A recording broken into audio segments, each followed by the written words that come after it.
Hello students, welcome to another class of GK and today's topic is brain teasers। दिमागी कसरत है ये आपकी और आज का विषय भी यही है। आइए जानें कौन कौन से क्वेश्चन है इसके बारे में।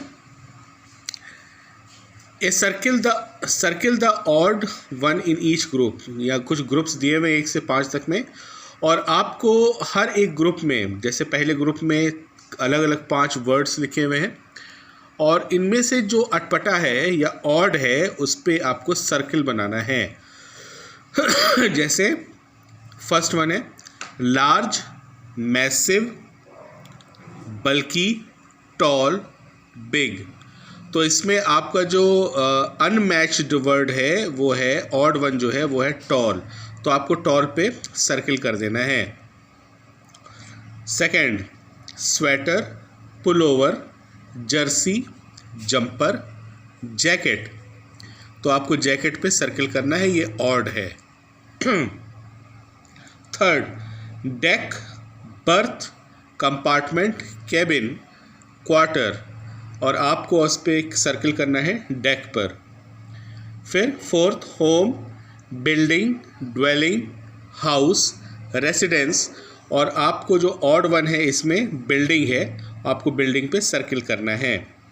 Fifth voyage, trip, holiday, cruise, passage, और आपको सर्किल करना है, ऑड वन इसमें है holiday.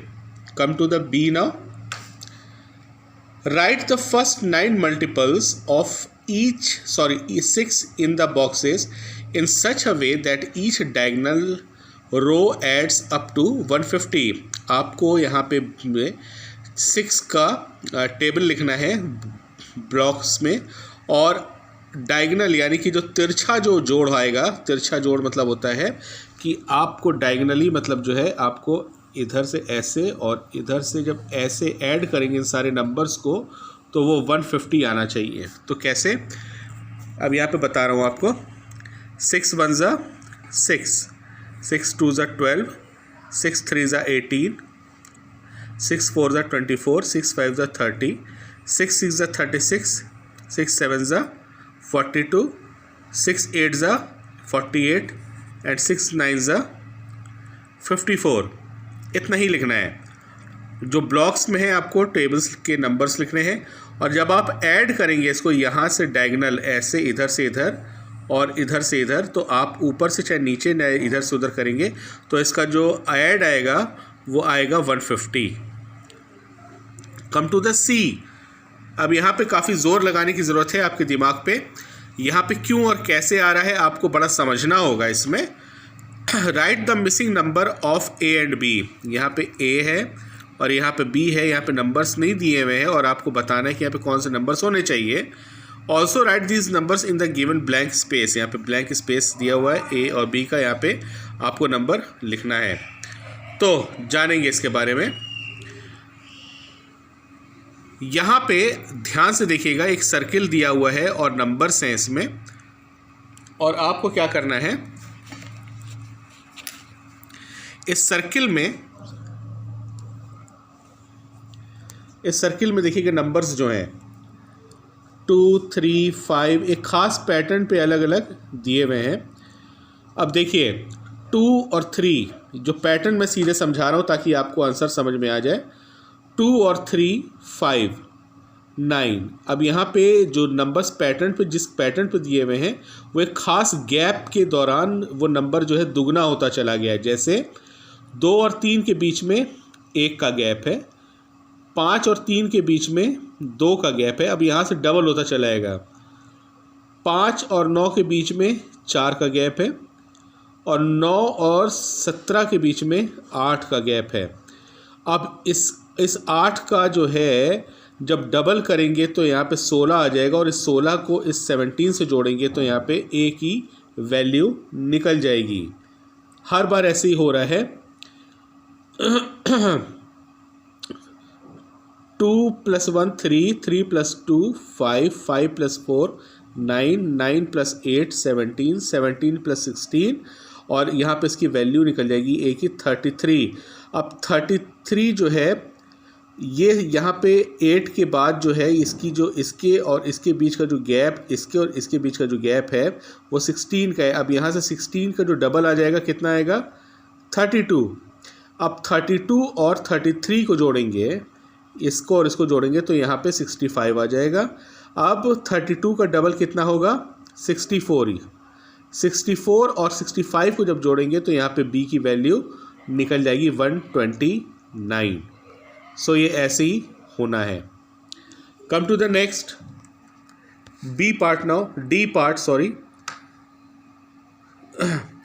2 fathers and 2 sons are sitting in a room. 2 पिता और 2 बेटे एक कमरे में बैठे हुए हैं साथ में। But there are only 3 people in the room. How is this possible? ये कैसे मुमकिन है कि जब 2 पिता और 2 बेटे बैठे हैं लेकिन वहाँ पे तो 3 ही इंसान हैं। तो ये कैसे मुमकिन है? ये मुमकिन है इसलिए क्योंकि वहाँ पे ग्रैंडफादर बैठे हैं, फादर बैठे हैं और सन बैठे हैं।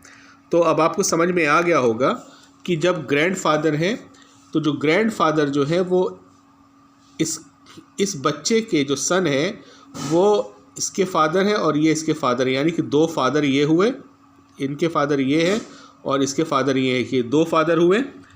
अब यहाँ पे लिखा हुआ 2 सन्स। 2 सन्स का मतलब ग्रैंडफादर के जो सन है वो फादर है और फादर का जो सन ऑलरेडी यहाँ पे बैठे हैं। तो यहाँ पे 2 सन्स हैं, इनके बेटा ये है और इनका बेटा ये है। तो 2 सन्स हो गए और 2 फादर हो गए। और इस तरीके से यहाँ पे 3 इंसान ही हैं पर लेकिन 4 रिश्ते हैं, 2 रिश्ते हैं। अब यहाँ पे सेकंड पे आएंगे। A man started walking west, he then turn right, then right again and then left. In what direction is he walking? Answer में आप देख लें तो आप जान जाएंगे, लेकिन समझना पड़ेगा। यहाँ पे मैं आपको ड्रॉ करके बता रहा हूँ। हम लोग को पता है कि अलग अलग डायरेक्शन कौन कौन से हैं। यहाँ पे east, west, north and south. यहाँ पे कोई व्यक्ति है और यहाँ से चलना शुरू किया वेस्ट की तरफ, ठीक है, और लिखा है फिर वेस्ट की तरफ चलते हुए जो है ये शख्स जो है अपने दाहिने मुड़ गया। तो ये इधर की अगर मुंह किया हो तो उसका दाहिना जो है इस तरफ होगा। तो ये इधर चलने लगा, किधर, नॉर्थ की तरफ। अब देन अगेन ही लेफ्ट, अब उसके बाद वापस लेफ्ट मुड़ गया।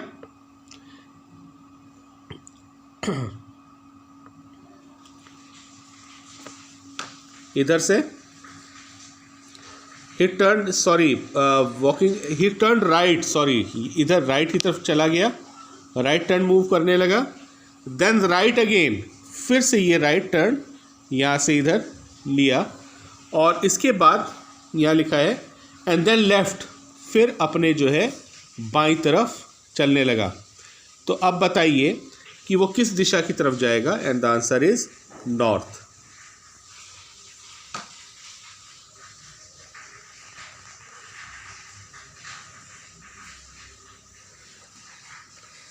The number of apples in a basket doubles every minute. किसी बास्केट में जो नंबर्स हैं, मैं इसको क्लियर करता हूँ इस ड्राइंग को पहले, इससे पहले कि नेक्स्ट क्वेश्चन की तरफ चलूँ। मैं क्वेश्चन ठीक से पढ़ नहीं पाया था इसलिए ड्राइंग गलत हो गई। ये वेस्ट की तरफ ये व्यक्ति चला और वेस्ट से फिर ये राइट टर्न हुआ और राइट टर्न होने के बाद फिर राइट टर्न हुआ, इस डायरेक्शन में चला, नॉट इन दिस डायरेक्शन, इस डायरेक्शन में चला और यहाँ से चलने के बाद फिर इधर चलने लगा लेफ़्ट की तरफ। तो अब इसका डायरेक्शन जो है फाइनली जो है किस तरफ होगा? नॉर्थ की तरफ, और आंसर है नॉर्थ। ठीक है, यहाँ से राइट टर्न लिया, फिर राइट टर्न लेने के बाद फिर ये राइट टर्न गए और फिर उन्होंने लास्ट में लेफ़्ट टर्न लिया और जब लेफ़्ट टर्न लिया तो उनका फाइनली जो डायरेक्शन था वो नॉर्थ था और आंसर होगा north. Okay, come to the third. The number of apples in a basket doubles every minute. Her minute में किसी बास्केट में जो है एप्पल्स की जो संख्या है वो डबल हो जा रही है। The basket was full at 12 noon. Basket जो है वो 12 बजे बिल्कुल भर जाता है। At what time was the basket half filled? तो कितने बजे जो है वो बास्केट जो है आधा खाली रहता है। And the answer is 11:59। ये ट्रिकी है, थोड़ा दिमाग लगाने वाली है ये थोड़ा सा। So that's all for today study. I hope you well understand. अगला जो आपका टॉपिक है वो IQ टेस्ट है, और IQ टेस्ट को एक बार में नहीं बताया जा सकता क्योंकि इसमें जो काफ़ी ज़्यादा रीजनेबल क्वेश्चंस हैं आपको हमको समझाना पड़ेगा, उसमें काफ़ी टाइम लगेगा। सो इस बार के लिए एक पेज, ताकि एक पेज को अच्छे से आप समझ सकें, और दूसरे पेज पे जब हम चलेंगे नेक्स्ट वीक में तो हम आपको इसको पूरा क्लियर करेंगे कि इसमें कैसे ये सारे पैटर्न्स दिए हुए हैं और कैसे ये चीज़ें आंसर में आ रही हैं। So that's all for today's study. I hope you well understand. Thank you and have a nice day. God bless you all.